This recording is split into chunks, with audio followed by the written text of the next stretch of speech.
राधे राधे दोस्तों। पश्चिम का एक विचारक भारत आया था, काउंट केसरलेन। उसने काफ़ी दिनों तक भारत में भ्रमण किया। उसने हर पहलुओं से भारत को समझने की कोशिश की। इसके बाद जब वो अपने देश लौटा तो उसने एक किताब लिखी और उस किताब में उसने भारत के बारे में जो लिखा उसे भारत के बड़े बड़े विचारक भी एक बार तो समझ ही नहीं पाए। उसने अपनी किताब में लिखा था, India is a rich country where poor people live. Bharat एक धनी देश है जहां गरीब लोग रहते हैं। और बाद में इसी टाइटल पर डॉक्टर बीरा इंस्टे ने भी एक किताब लिखी थी, इकोनॉमिक डेवलपमेंट ऑफ इंडिया। केसरलेन ने अपने इसी एक छोटे से टाइटल में भारत की पूरी दास्तां बयां कर दी। भारत के विचारकों ने केसरलेन के इस वक्तव्य को केवल इकोनॉमिक दृष्टि से देखा। भारत वालों ने इसे समझा कि केसरलेन ने भारत की अर्थव्यवस्था को देखकर इस तरह के विचार को अपनी किताबों में जगह दी है। लेकिन केसरलेन के इस थॉट को भारत में मनोवैज्ञानिक नजरिए से भी देखा जाना आवश्यक था। आगे की बातों में स्पष्ट हो जाएगा कि केसरलेन ने अपनी किताब में भारत के बारे में ऐसा लिखा क्यों था। भारत में शायद ही कोई ऐसा होगा जो विवेकानंद को नहीं जानता हो। भारत को विश्व प्रसिद्ध दिलाने में विवेकानंद का स्थान सर्वोपरि है और आज भी विवेकानंद के विचार जीवन परिवर्तक हैं। अगर मेरा बस चले तो मैं विवेकानंद को आधुनिक दुनिया का पहला स्पिरिचुअल मोटिवेशनल स्पीकर घोषित कर दूं। विवेकानंद ने अध्यात्म को उत्साह की शक्ति से भरने का काम किया। विवेकानंद भारत के एक ऐसे युवा सन्यासी थे जिन्होंने केवल 30 वर्ष की उम्र में ही भारत के आध्यात्मिक शक्ति को दुनिया को स्वीकारने के लिए विवश कर दिया। विवेकानंद ने अध्यात्म को विश्व में एक नई पहचान दिलाई। लेकिन एक बात जो मुझे काफ़ी निराश करती है वो ये है कि भारत में विवेकानंद को जो स्थान, जो सम्मान मिलनी चाहिए थी, भारत ने नहीं दिया। भले ही भारत के तथाकथित बुद्धिजीवी विवेकानंद के बारे में बड़ी बड़ी बातें करते हैं, लेकिन मैं दावे के साथ कह सकता हूं कि भारत विवेकानंद को समझ ही नहीं पाया। और आज विवेकानंद को हम जान पाए वो भी अमेरिका की देन है, वरना विवेकानंद को भी भारत ने कब का भुला दिया होता। भारत एक बहुत बड़ा भुलक्कड़ देश है। भारत एक बहुत बड़ा भुलक्कड़ देश है। भारत ने ना जाने कितने असाधारण व्यक्तित्वों को भुला दिया, आज जिनका नाम ही नहीं ज्ञात है भारत के किसी भी व्यक्ति को। भारत गर्व करता है कि विवेकानंद उसके देश में पैदा हुए, लेकिन भारत विवेकानंद की किस बात पर गर्व करता है ये बात भारत को भी नहीं मालूम। अगर 1893 में शिकागो में विवेकानंद के भाषण को इतनी प्रसिद्धि नहीं मिली होती तो आज ये भारत का गर्व धरा का धरा रह गया होता, क्योंकि भारत के पास वो दृष्टि नहीं है जो किसी के ज्ञान को, किसी की प्रतिभा को देख सके, पहचान सके। भारत को किसी के ज्ञान से कोई मतलब नहीं है, भारत को सिर्फ परिणाम से मतलब होता है।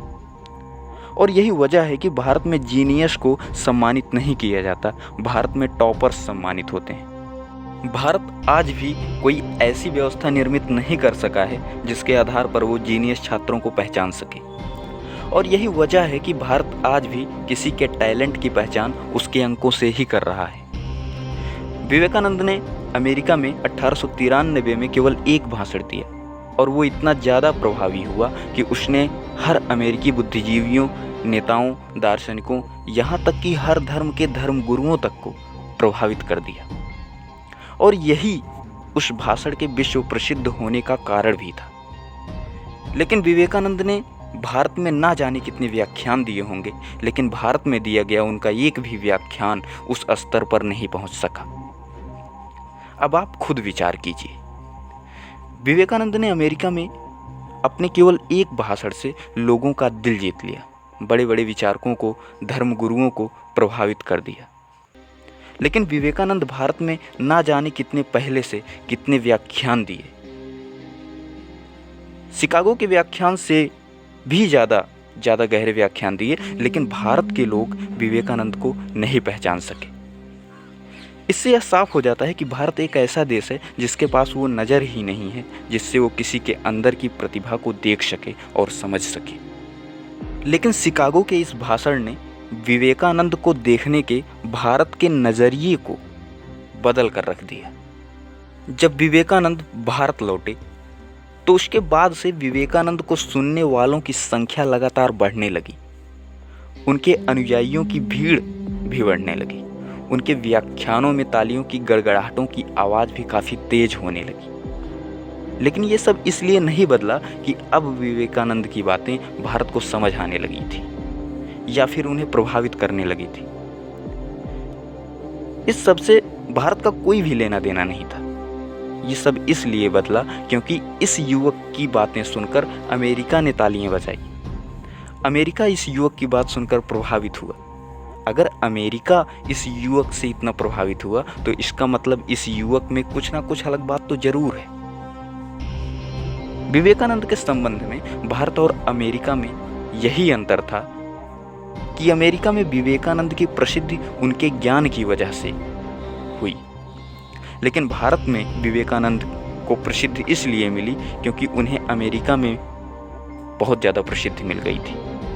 इस वजह से अमेरिका एक बहुत चालाक देश है और भारत एक बहुत बड़ा मूर्ख देश है, और यही वजह है कि अमेरिका भारत के हीरों को, भारत के जीनियसों को हमेशा से मोतियों के दामों में हमसे खरीद लेता है।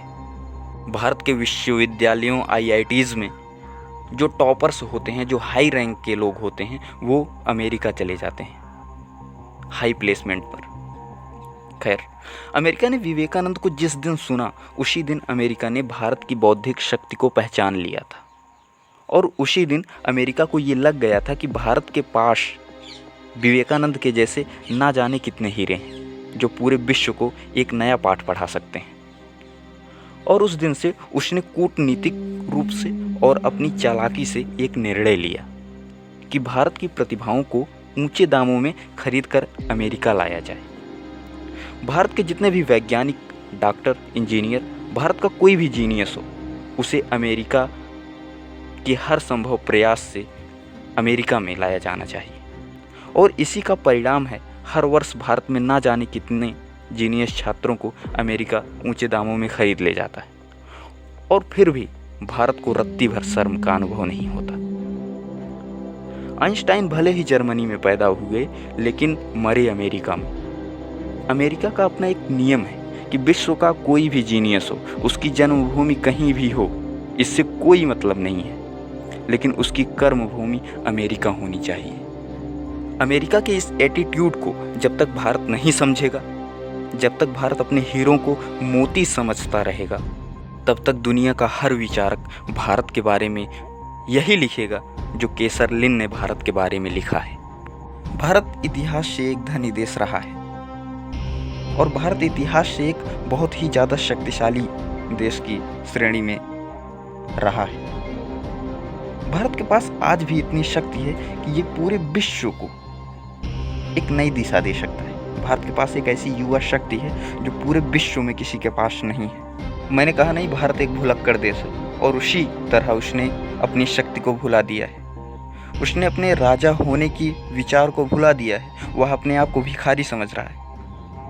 भारत में के अंदर एक हीन भावना बस गई है, और ज़रूरत है कि भारत के अंदर एक ऐसी जागरूकता फैलाई जाए जिससे भारत के हर एक इंसान के मन में ये बैठ जाए कि भारत के जितना शक्तिशाली इस पूरे विश्व में कोई नहीं है, और भारत में एक क्रांति की ज़रूरत है।